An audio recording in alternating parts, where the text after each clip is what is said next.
Hi, I am Stan Zigmund with the University of Scranton, and welcome to Eye on Business. My co-host is Christine Donilo with Luzerne County Community College, and our guests today are from the Scranton Times Tribune. We have Jessica Matthews, the business editor. We also have Dave Falchek, business writer, and Jim Haggerty, business writer for the Scranton Times Tribune. We're here to talk about a special section coming up on Sunday, April 23rd, Fifth. 25th. It's called Outlook 2010, and it's going to look, basically take a very extensive look at the economic forecast for northeastern Pennsylvania in the coming year. I believe this year, Jessica, you said that it's a little different because of the recession and because of the things that are happening right now. You basically had to look backward in order to look forward. Right. Were there any, I guess, major themes or major things affecting the outlook for the region right now? Well, this year, our theme this year is the road to recovery, and that's where it got to be a little bit tricky because there's still such an impact from the recession that you're still feeling the lingering effects of it, and you're still trying to give it a forward look and kind of plan for what the future holds. We went with the Wizard of Oz theme because it just seemed like such a natural thing. When you look at some of the symbolism of the movie as well as the book. The book was written in 1900, the movie in 1939 it came out. In the movie you're looking at a post-Depression era, and that's kind of where we're feeling now too. There's glimmers of hope in our area. It's really interesting. We have a ton of stories in there, all different types of industries and angles, academic, but there are really a lot of signs of hope from things like the Commonwealth Medical College, which we're already starting to see an economic spin-off in downtown Scranton. You're seeing development in terms of apartments, and you're seeing medical research companies come here, all kinds of things. But they're really holding on to that natural gas drilling, the casinos hiring with the table games, even the temporary jobs with the census. Those are all things that people pointed to as a glimmer of hope. They were realistic, though. We're not out of the woods. The pain of joblessness is going to continue. Foreclosures, they're rising. Bankruptcies, they're rising. So there still is a big impact. There's layoffs, they keep coming. So that's why with this year's section, it was challenging in terms of trying to kind of look at the lessons that we learned so that history doesn't necessarily repeat itself and where it's heading. And well, I think when you look back at the region, I've heard this, said before, and I know Dave, you, I guess, looked at the real estate a lot. Part of the foreclosures, part of the things happening are going to affect the real estate market. We didn't really have the boom in the earlier half of the 20th century or 21st century, but we didn't have as much of a fallout either, at least not yet. Yeah, that's right, Stan. This area has pretty much been known for slow, steady, and reasonable real estate appreciation, particularly for homes. And while if you look back at the past couple of quarters, there might have been some overall declines in real estate values, really the dramatic drop in real estate values nationally really occurred in the Sun Belt and on the coasts. And we've been fairly well insulated from that. So for people who have been in their homes for 5 years or more, I mean, they're pretty safe. I mean, if they purchased during the peak of the market, they may have some issues. But in general, our area is is fairly secure with real estate values. Now that said, foreclosures are going up, and that's going to have a general impact on the market and homes on market, and people trying to sell their homes might be in a bad situation. But for the people who don't plan on selling their homes and have been in their homes for a while, they're in a pretty good spot, and they're in a much better spot here than they would be if they were near one of the coasts or God forbid in California, Arizona, a place like that. And I think too, because of the fact that we've been so stable in some respects, that people have moved into the area, because now with the census happening and some of the statistics that are out there, there's a slow movement of the population increasing, which will then, I assume, eventually help the real estate market because people will be buying homes. Yeah, that's right. People have been, the way that this has been happening over the past generation or so is people have been trying to escape high housing prices in New York and New Jersey, and they've been moving west. So we're probably going to see more of that, more people coming to Scranton, which is really the first major city to the west of New Jersey. Mm-hmm. And it offers people, an urban environment and a city living. and very reasonable housing prices. And I know you follow the local employment trends as well as state employment trends. I've heard this called the jobless recovery. Do you have any predictions or did you get any feedback on what the outlook's going to look for the rest of the year for employment? Well, the consensus seems to be that it's going to be a long, slow, steady climb out of this recession. And I mean, one of the plus sides of northeastern Pennsylvania is that our unemployment rate has been below the national average, and thankfully, the Scranton-Wilkes-Barre area never broke the double digits in unemployment, and it had in the past, in the 70s and the 80s. So in that sense, that's a good sign. I mean, there are some things that the numbers won't tell us, like the number of people who are underemployed in jobs that they're really overqualified for, people who are involuntarily part-time, but to the extent that we're going to have job growth, it's going to be slow and steady over the next couple of quarters before we get back to where we'd like to be, in the 5-6% unemployment. And just a little shameless plug, I'm at Luzerne County Community College on April 30th, which is Friday the 30th. We're having a program called Solutions, Pathways to Employment in a Tough Economy, and it's a full-day free workshop that anybody is welcome to attend, and it'll have information about some of the possibilities of jobs in the future in the green economy, healthcare, and education, as well as workshops on social media, because again, today it's a different way to look for a job than it was years ago. You can look in the newspaper, which is always a great source in this area, but also social media is a great source, such as LinkedIn and Facebook. So again, April 30th at Luzerne County Community College, and just call the continuing education office for that. But that helps with the employment and more of the work that you have been doing with this. And what about the businesses in the area, some of the other businesses? I do want to add one thing before we talk about the businesses, and that's the brain drain, which is related to the employment issue. What you're seeing now is such a saturation of people looking for jobs that this region has really fought pretty hard to keep its young kids here once they graduate from college. And one of the concerns now is that because there is such an influx of unemployed and really experienced people looking for jobs, kids who are coming up graduating shortly, the competition is fierce, and it's forcing a lot of them to move out of the area. So that's something that is an impact of the unemployment that might also have a lasting impact as well once it does end. Onto the Have you seen have students been saying that they want to stay in this area? Because I'm from the 80s, and my experience, unfortunately, was a lot of people wanted to leave the area. So I think actually if people want to stay, that itself may be a good thing. Yeah, we definitely are seeing kids who want to stay and they're trying to stay, but it's unfortunate because the jobs just aren't here. Not that they're a lot better in other areas, but it really is tough here in terms of finding employment when you just come out of college. We talked, one kid in particular, he graduated, I believe it was at the end of the year, and he just looked and looked for months and finally just gave up and had to move back home. He's originally from New Jersey, but he loves the area. He's not giving up hope that he may come back here, but right now it's just so tough for these kids to find work. And so I know unfortunately, I guess that's a good and bad. I know old people from my generation who would have a lot of experience, too much experience, have moved out of the area, and now a lot of them are looking to come back, Right. and they're looking for jobs. So they may Right. not be competing directly, but some of the jobs will be taken by them. And then one of the things that Stan and I are both in education, and one of the things that we've seen is in growth in people going back to school. Yes. So enrollments are, Right. at every college in the area are up because of that, where people are looking to enhance their skills because they're saying, well, okay, I used to be da-da-da-da, but maybe if I get more education and more skill sets, I can, find a job in another field and find another career. So I think in some respects that's helped the economy because education is booming in this area.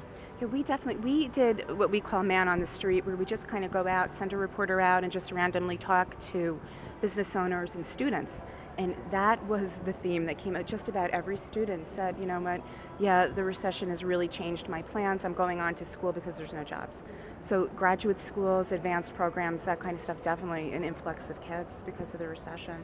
And I guess the 100-pound gorilla is the Commonwealth Medical College, Yes. which would be advanced Right. degrees. Right.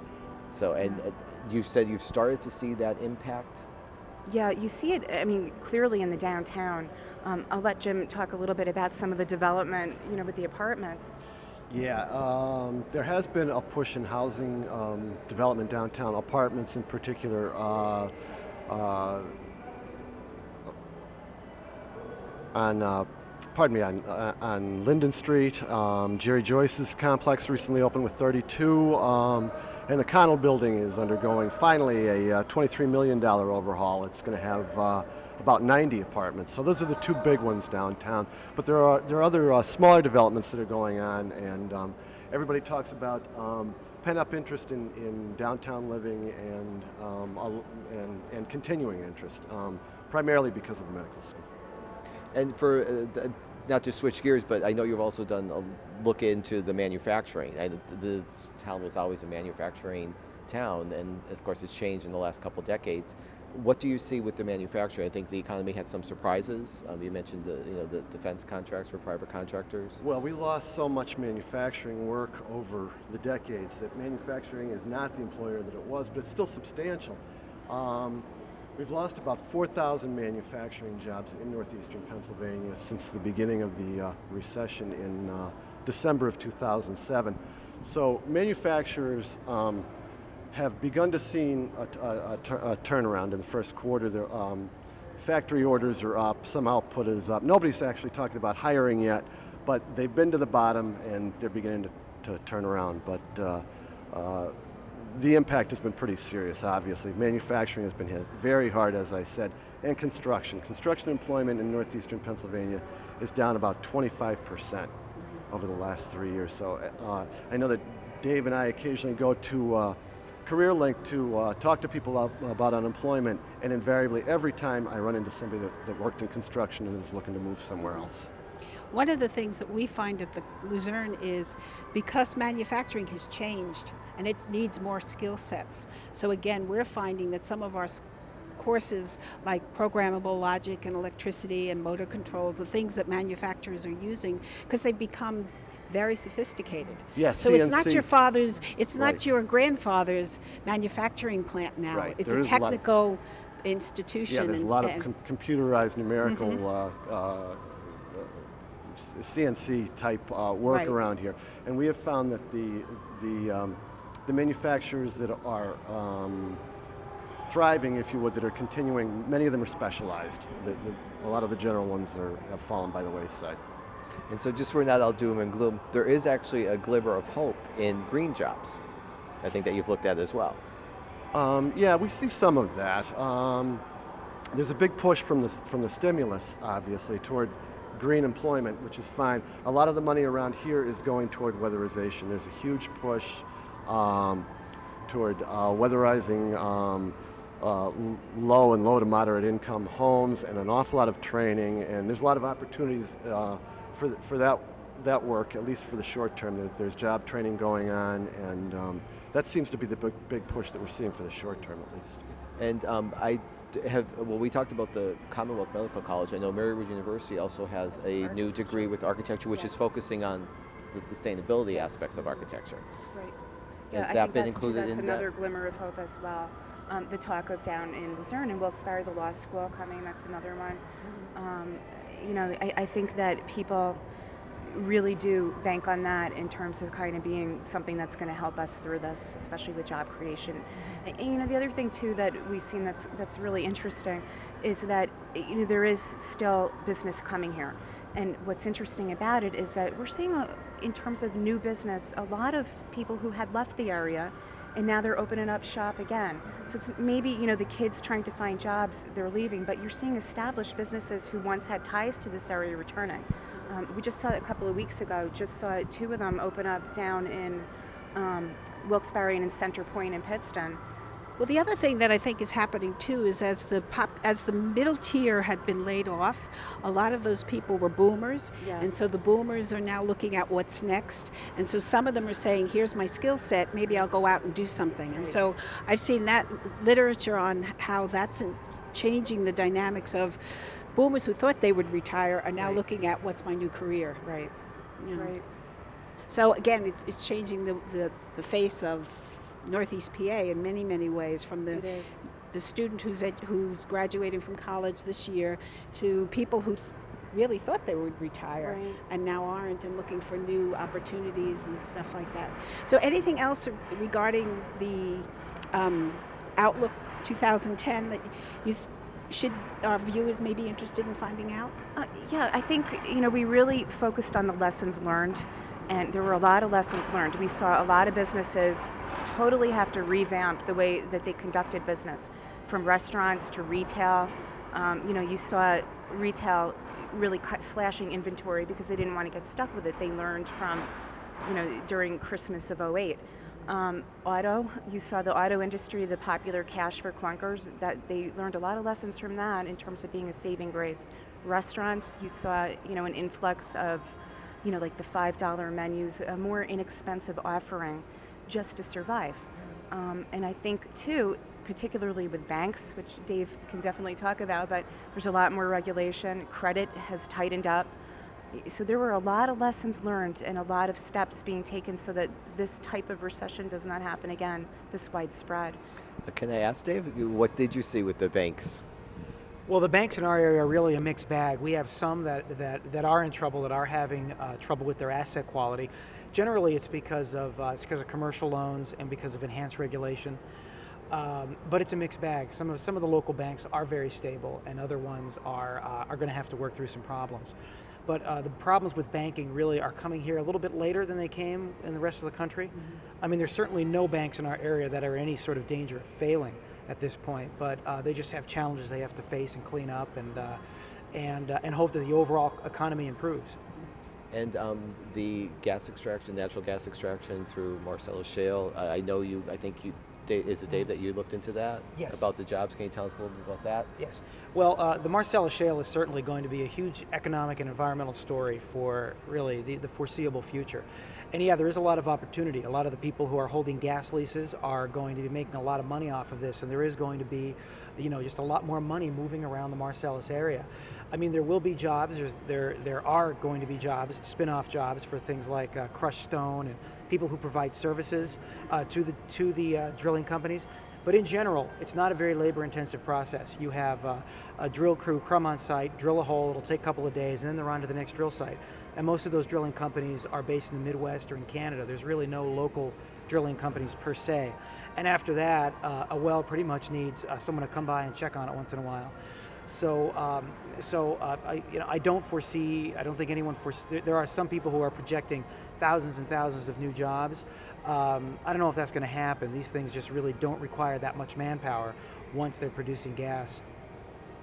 And when you were looking at the green jobs in the green industry, was anybody raising concerns about this new industry popping up that it might harm I mean, we've had the coal industry. Did that come up at all? Well, the environmental concerns, yeah, there have been issues with alleged contamination of groundwater from drilling activity, and yeah, it's something that state regulators and the industry have to work through to make sure that people's properties and that their water is protected. So we just have to hope that the companies are going to behave responsibly, and that the regulators are going to be effective in policing this dramatic increase in natural gas extraction. When you were preparing for this, I know you looked back and you looked at the history. And by the way, you also received an award for the 2009 Outlook. Can you tell us a little bit about that? I think Associated Press. Yeah, actually, we're very excited about that. Our last year's Outlook, which was our guide to the recession, it won a national award from the Inland Press Association for explanatory reporting, first place, and then in our state contests, it won first place as well. Congratulations. So yeah, we're very excited about it. And we hope it was useful to readers. So. When you were preparing for this, looking back and looking forward, did anything strike you as a surprise? Anything that you saw that you didn't expect? I know you're on top of the stories, but any twists, anything that you just didn't expect? I think not so much that we didn't expect, because we have been covering this from the beginning. We've really been on top of it, and we've kind of seen it from day one. But what was interesting to me was every year we do a round table where we bring in different business, government, academic leaders to come talk about, where the local economy is heading, and just kind of pick their brains a little bit and ideas. And what was really interesting to me was just the hope that people have, that, that we've been through some incredibly hard times with this recession. Everyone has felt the pain of it. yet there's still a hope that, there's better things to come and people are working toward it. And I think that was really interesting. It was almost like, We're going to Oz. Yeah. Yeah. So that was a nice thing to hear, that people are working toward a problem and they believe there's a solution out there. There is a light at the end of the tunnel. It may not be immediate, it may not be a very bright light right now, but there is a light. There's that beacon of hope. Yes. Is there anything that you wanted to add?